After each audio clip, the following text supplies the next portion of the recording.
आज शिवराज सरकार की गौ कैबिनेट की पहली बैठक होगी। पहले ये बैठक आगर मालवा के सारिया गौ अभयारण्य में होने वाली थी, लेकिन अब ये बैठक भोपाल से ही ऑनलाइन होगी। गौ कैबिनेट की बैठक के बाद सीएम शिवराज सिंह सालरिया जाएंगे।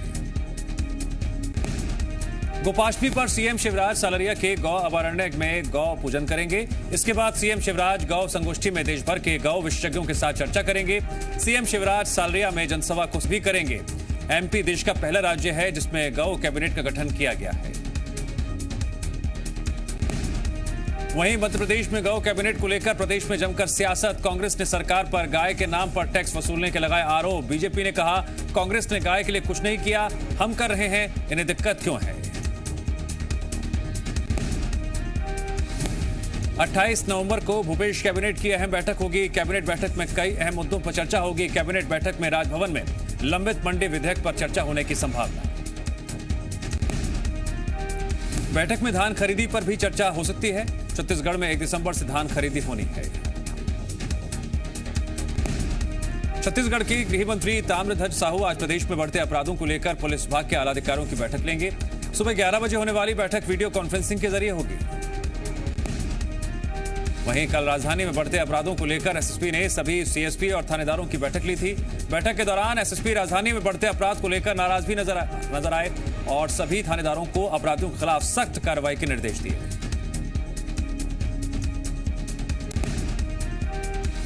मध्य प्रदेश में कोरोना के फिर से बढ़ते कहर को देखते हुए प्रशासन ने 5 जिलों में नाइट कर्फ्यू लगा दिया है। भोपाल, इंदौर, ग्वालियर, विदिशा और रतलाम ये वो 5 जिले हैं जिनमें कल रात 10 बजे से सुबह 6 बजे तक नाइट कर्फ्यू लागू रहा है। कर्फ्यू के दौरान इन 5 जिलों में लोगों को बाहर निकलने की इजाजत नहीं है। सिर्फ जरूरी काम के लिए ही लोग बाहर निकल सकते हैं। सीएम शिवराज सिंह ने पहले ही इस नाइट कर्फ्यू का ऐलान किया था। हालांकि इस कर्फ्यू के दौरान मालवाहक ट्रकों की आवाजाही जारी रहेगी। ग्वालियर में कोरोना संक्रमण के बढ़ते खतरे पर लगाम लगाने के लिए शनिवार को क्राइसिस मैनेजमेंट की बैठक की गई। बैठक में कोरोना पर लगाम लगाने के लिए कई अहम फैसले लिए गए। बैठक में शादी समारोह में 11 बजे तक लोगों के शामिल होने की अनुमति दी गई है। इसके साथ ही बैठक में व्यापारियों से थोक और प्रमुख बाजारों को 8 बजे बंद करने को लेकर भी चर्चा की गई, जिसका प्रस्ताव भोपाल भेजा जाएगा और वहां से अनुमति मिलने पर इसे लागू किया जाएगा। फिलहाल ग्वालियर के बाजार भी 10 बजे ही बंद होंगे। भिंड जिले में कोरोना के बढ़ते मामलों को लेकर प्रशासन की एक संयुक्त बैठक हुई। बैठक में पुलिस और सामान्य प्रशासन के अधिकारी मौजूद थे। बैठक जिला कलेक्टर वीरेंद्र रावत ले रहे थे, लेकिन इस बैठक में नायब तहसीलदार प्रमोद गर्ग मोबाइल पर गेम खेलने में व्यस्त नजर आए। छत्तीसगढ़ में पिछले 24 घंटे में प्रदेश में कोरोना के 2284 नए मामले सामने आए, जिसके बाद कोरोना का कुल आंकड़ा 2,21,688 पहुंच गया। वहीं पिछले 24 घंटे में कोरोना से 16 लोगों की मौत भी हुई। वहीं कल 1,270 कोरोना मरीजों को डिस्चार्ज भी किया गया। अब छत्तीसगढ़ में कोरोना के 20,659 एक्टिव केस बचे हैं जिनका इलाज चल रहा है। एक बार फिर तेजी से लॉकडाउन की तरफ बढ़ रहा है देश। जयपुर समेत राजस्थान के 8 शहरों में रात्रिकालीन कर्फ्यू। कई बड़े शहरों में 20 जनवरी तक लगाई गई धारा 144। गुजरात के कई शहरों में भी रात्रिकालीन कर्फ्यू जारी। स्वास्थ्य संबंधी स्थायी समिति ने राज्यसभा के सभापति को सौंपी कोरोना पर रिपोर्ट। सरकारी अस्पतालों में स्वास्थ्य सेवाओं को बताया कम। सरकार पर प्राइवेट अस्पतालों पर नियंत्रण नहीं करने का आरोप। कहा अधिक पैसे ले रहे हैं अस्पताल। भारत में कोरोना टेस्टिंग का आंकड़ा पहुंचा 13 करोड़ के पार। आईसीएमआर ने जारी की रिपोर्ट। कहा पिछले 10 दिनों में जांच में आई तेजी से 13.06 करोड़ पहुंचा टेस्टिंग का आंकड़ा। पिछले 24 घंटे में देश में 10,66,000 से अधिक लोगों की हुई जांच। Confederation of all India traders की सरगुजा यूनिट ने कोरोना के खिलाफ जागरूकता अभियान शुरू किया है, जिसमें सरगुजा रेंज आईजी रतनलाल डांगी ने बढ़ चढ़कर हिस्सा लिया। आईजी डांगी सड़क पर लोगों को मास्क बांटते और कोरोना प्रोटोकॉल की समझाइश देते दिखे। आईजी ने लोगों को समझाया कि जब तक कोरोना वैक्सीन नहीं आ जाती तब तक जागरूकता और सावधानी से ही कोरोना से बचा जा सकता है। इस अभियान के तहत CAIT के सदस्य 10 दिन के अंदर 1 लाख मास्क बांटेंगे और लोगों को जागरूक भी करेंगे। मुख्यमंत्री भूपेश बघेल ने बिलासपुर में छत्तीसगढ़ राजस्व मंडल के नए भवन का लोकार्पण किया। मुख्यमंत्री ने अपने निवास कार्यालय से वीडियो कॉन्फ्रेंसिंग के जरिए 6 करोड़ 11 लाख रुपए की लागत से छत्तीसगढ़ राजस्व मंडल के नवनिर्मित भवन का लोकार्पण किया। उन्होंने लोकार्पण पर खुशी जाहिर करते हुए कहा अब राजस्व मंडल के कामों में और तेजी आएगी। कार्यक्रम में लोक निर्माण मंत्री ताम्रध्वज साहू और बिलासपुर से राजस्व मंत्री जय सिंह अग्रवाल भी शामिल हुए। रायपुर में सीएम हाउस में शनिवार को मछुआरा समाज का सम्मेलन कार्यक्रम किया गया। कार्यक्रम में सीएम ने लव जिहाद को लेकर बनाए जा रहे कानून पर तंज कसा। सीएम ने कहा, केंद्र लव जिहाद पर कानून ला रही है, लेकिन जिन्होंने शादियां कर ली हैं उनके लिए कहां से कानून लाएंगे।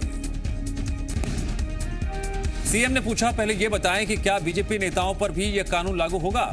सीएम ने पूछा, क्या सुब्रमण्यम स्वामी, मुरली मनोहर जोशी जैसे नेताओं पर भी यह कानून लागू होगा।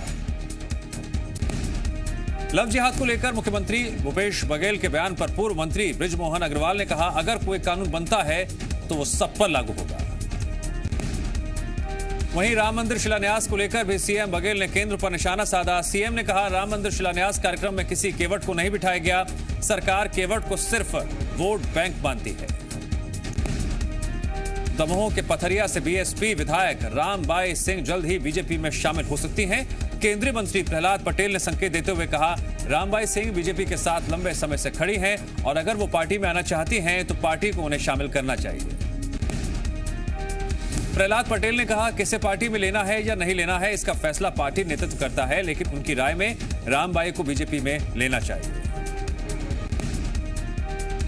मध्य प्रदेश का विधानसभा सत्र दिसंबर में बुलाया जा सकता है। संसदीय कार्य विभाग ने मुख्यमंत्री के पास प्रस्ताव भेजा। नवनिर्वाचित विधायकों के शपथ ग्रहण के लिए सत्र बुलाया जाएगा। आगामी सत्र में सरकार को कई अहम विधेयक भी लाने हैं। लव जिहाद के खिलाफ विधेयक, अनुपूरक बजट समेत कई विधेयकों पर चर्चा हो सकती है। सूत्रों के हवाले से खबर है, सीएम शिवराज ने दिसंबर के आखिरी हफ्ते में सत्र बुलाने के लिए मंजूरी दे सकते हैं। मध्य प्रदेश के सियासत में अब फोटो पॉलिटिक्स शुरू हो गई है। दरअसल भोपाल स्थित बीजेपी दफ्तर में पूर्व अध्यक्षों की तस्वीर को जगह दी गई है, लेकिन 8 महीने पहले प्रदेश अध्यक्ष के पद से हटे राकेश सिंह की तस्वीर अब तक नहीं लगी है। कांग्रेस प्रदेश महासचिव राजीव सिंह ने तंज कसा, वरिष्ठों को भूलना बीजेपी की पुरानी आदत है। बीजेपी ने पलटवार करते हुए पूछा, कांग्रेस के दफ्तरों में गांधी परिवार के अलावा किस किस के फोटो लगाई जाती है। मध्य प्रदेश में विधानसभा के उपचुनाव होने के बाद पूर्व केंद्रीय मंत्री और राज्यसभा सदस्य ज्योतिरादित्य सिंधिया भोपाल दौरे पर हैं। सिंधिया के भोपाल दौरे और बीजेपी नेताओं से मुलाकात पर कांग्रेस ने तंज कसा। कांग्रेस ने सिंधिया के दौरे पर तंज कसते हुए कहा, सिंधिया अपने नेताओं को सेट करने में जुटे हैं। बीजेपी ने पलटवार करते हुए कहा, सिंधिया बीजेपी में दूध में शक्कर की तरह मिल चुके हैं। ग्वालियर में कांग्रेस के धरने में शामिल होने पहुंचे कांग्रेस विधायक के जूते चोरी होने का मामला सामने आया। करैरा विधानसभा से कांग्रेस विधायक प्रांगी लाल जाटव जब धरने से जाने के लिए रवाना हुए, पता चला जूते ही चोरी हो गए। जूते नहीं मिले, विधायक जी मुझे पहनकर ही आगे बढ़ चले। मीडिया से बातचीत के दौरान कहने लगे, अब 3 साल बाद सत्ता में आने पर ही जूते पहनूंगा। वहीं पीछे से कांग्रेस कार्यकर्ता ने आवाज लगाई, जूते बीजेपी के लोगों ने चुरा लिए हैं। कांग्रेस विधायक के जूते चोरी होना अब बीजेपी कार्यकर्ताओं के बीच मजाक का मुद्दा बन गया है। ग्वालियर में चल रहे अतिक्रमण विरोधी मुहिम को लेकर बीजेपी कांग्रेस सामने आ गए हैं। कांग्रेस अतिक्रमण को लेकर सिंधिया पर निशाना साध रही है। बीजेपी ने एसपी से मुलाकात कर कांग्रेस पर राजनीतिक माहौल बिगाड़ने का आरोप लगाते हुए ज्ञापन सौंपा है। उज्जैन में प्रशासन ने शनिवार को 3 अलग अलग जगह पर कार्रवाई करते हुए अवैध निर्माण को ढा दिया। सबसे पहले नानाखेड़ा इलाके की गुलमोहर कॉलोनी में रहने वाले शंकर लाल के अवैध मकान को जमींदोज किया गया। शंकर लाल पर अलग अलग थानों में 23 मामले दर्ज हैं। वहीं प्रशासन ने पवांसा थाने के उडासा इलाके में नकली घी और मावा बनाने वाली फैक्ट्री को भी ध्वस्त कर दिया। मुखबिर की सूचना पर कार्रवाई करने पहुंची टीम ने फैक्ट्री से लाखों रुपए का नकली मावा जब्त किया और फिर फैक्ट्री पर बुलडोजर चला दिया। छतरपुर में बीजेपी सांसद वीरेंद्र खटीक को एक गांव में ग्रामीणों के विरोध का सामना करना पड़ा। दरअसल सांसद बिजावर ब्लॉक के ढोड़न गांव में अटल चौपाल का उद्घाटन करने पहुंचे थे। ग्रामीणों ने उनके इलाके में विकास न होने के चलते विरोध प्रदर्शन कर नाराजगी जताई। इस संबंध में जब सांसद वीरेंद्र खटीक से सवाल पूछा गया तो पहले तो उन्होंने नो कमेंट कहकर पल्ला झाड़ने की कोशिश की, लेकिन बाद में सफाई दी कि गांव वाले उनसे नहीं बल्कि 70 साल से गांव में कोई काम ना कराए जाने पर नाराज थे। मध्य प्रदेश में पर्यटन को बढ़ावा देने और पर्यावरण जागरूकता के लिए भोपाल से निकला 15 महिला बाइकर्स का दल मंडला के नैनपुर पहुंचा। टाइग्रेस ऑन द ट्रेल नाम से 1500 किलोमीटर के सफर पर निकला ये दल सतपुड़ा पेंच टाइगर रिजर्व होते हुए कान्हा टाइगर रिजर्व पहुंचेगा। टाइग्रेस का सफर 25 नवंबर को भोपाल में खत्म होगा। 19 नवंबर को भोपाल में पर्यटन मंत्री उषा सिंह ने हरी झंडी दिखाकर इस दल को रवाना किया था। पन्ना बस स्टैंड पर 6 लाख रुपए की लागत से बनी सड़क हाथों से ही उखड़ रही है। इस सड़क का लोकार्पण 18 नवंबर को पन्ना के विधायक और प्रदेश के खनिज मंत्री बृजेंद्र प्रताप सिंह ने तामझाम के साथ भाषण देकर किया था, लेकिन लोकार्पण के 2 दिन बाद ही ये सड़क पापड़ की तरह उखड़ने भी लगी। पूरा मामला जब कलेक्टर संजय मिश्रा के पास पहुंचा, उन्होंने बताया कि एक उच्च स्तरीय जांच कमेटी बना दी गई है, अगले 15 दिनों में जांच करके रिपोर्ट देगी। सिवनी में शनिवार देर रात भूकंप आने से हड़कंप मच गया। रिक्टर स्केल पर भूकंप की तीव्रता 4.7 मापी गई। रात लगभग 1:45 पर आए भूकंप के बाद लोग अपने अपने घरों से बाहर निकल आए। सिवनी में पिछले कुछ दिनों से आए भूकंप के झटके महसूस किए जा रहे हैं, लेकिन शनिवार रात में आए भूकंप की तीव्रता सबसे तेज थी। वहीं एक टायर के शोरूम में लगे सीसीटीवी में भूकंप के झटकों की पूरी तस्वीर कैद हो गई। इंदौर के एमवाई अस्पताल से बच्चा चोरी होने का मामला। बच्चा चोरी करने वाले ने नवजात को एक दिन पहले ही सहयोगितागंज थाने के परिसर में छोड़ दिया था। घटना का सीसीटीवी सामने आया है। एक महिला नवजात को सहयोगितागंज थाना परिसर में छोड़ते हुए सीसीटीवी में कैद हुई है।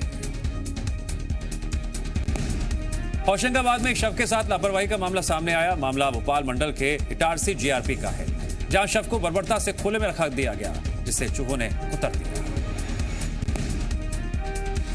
दरअसल आगरा निवासी युवक कर्नाटक एक्सप्रेस से आगरा जा रहा था। रास्ते में उसकी मौत हो गई। जीआरपी ने शव को उतारकर खुले चबूतरे पर रख दिया। रात भर ध्यान नहीं देने से चूहों ने शव को कुतर दिया। परिजनों ने जीआरपी के खिलाफ शिकायत दर्ज कराई। कोंडा गांव में 5 गांजा तस्कर को गिरफ्तार किया गया है। पुलिस ने आरोपियों की गाड़ी से 354 किलो गांजा जब्त किया। पकड़े गए गांजे की कीमत 17 लाख रुपए बताई जा रही है। पुलिस ने सभी आरोपियों को गिरफ्तार कर लिया है। आबकारी विभाग ने खनिया थाना सिलपुरा कंजरों के डेरे पर दबिश देकर अवैध शराब के साथ 12 लाख का सामान जब्त किया। हालांकि मौके से आबकारी की टीम को देखकर आरोपी भागने में कामयाब रहे। सभी आरोपियों पर 5 धाराओं के तहत मामला दर्ज किया गया है। कोरिया जिले में चर्चा वेस्ट खदान में ड्रेसिंग के दौरान एक हादसा हो गया, जिसमें एक मजदूर की मौत हो गई। मृतक मजदूर चिरमिरी हल्दीबाड़ी का निवासी है। पिछले साल भी ऐसे ही एक मजदूर की दबने से मौत हो गई थी। इंदौर के कार्तिक जोशी ने रेगिस्तान की गर्मी से लेकर उत्तराखंड की बर्फबारी तक में दौड़ लगाकर रिकॉर्ड बनाया है। कार्तिक जोशी की उम्र मात्र 19 साल है। वो इस उम्र में हिंदुस्तान के 19 राज्यों की धरती पर अपने कदमों की छाप छोड़ चुके हैं। कार्तिक जोशी ने बैकयार्ड अल्ट्रा मैराथन दौड़ में 39 घंटे में 262 किलोमीटर की दौड़ लगाकर अमेरिका का गोल्डन टिकट हासिल किया था। इसके साथ ही कार्तिक ने अहमदाबाद में हुई बैकयार्ड अल्ट्रा मैराथन में 17 घंटे में 114 किलोमीटर दौड़ लगाकर देश में पहला स्थान हासिल किया था। प्रधानमंत्री नरेंद्र मोदी ने कोरोना को बताया सेकेंड वर्ल्ड वॉर के बाद की सबसे बड़ी चुनौती। G20 देशों के वर्चुअल सम्मेलन में कोरोना के बाद की दुनिया पर दिए सुझाव। कहा, भारत की तकनीकी विशेषज्ञता हमेशा मौजूद। चेन्नई दौरे के दूसरे दिन आज कई परियोजनाओं का शिलान्यास करेंगे गृह मंत्री अमित शाह। पहले दिन तमिलनाडु के सीएम और डिप्टी सीएम के साथ की बैठक। AIADMK के साथ मिलकर चुनाव लड़ने का ऐलान। कहा, चुनाव में खत्म हो जाएगी परिवारवादी पार्टी। उत्तर प्रदेश के विंध्य क्षेत्र में जल क्रांति के लिए बड़ा कदम। पीएम मोदी रखेंगे मिर्जापुर और सोनभद्र में ग्रामीण पेयजल आपूर्ति परियोजनाओं की आधारशिला। सुबह 11:30 बजे वीडियो कॉन्फ्रेंसिंग के जरिए कार्यक्रम में होंगे शामिल।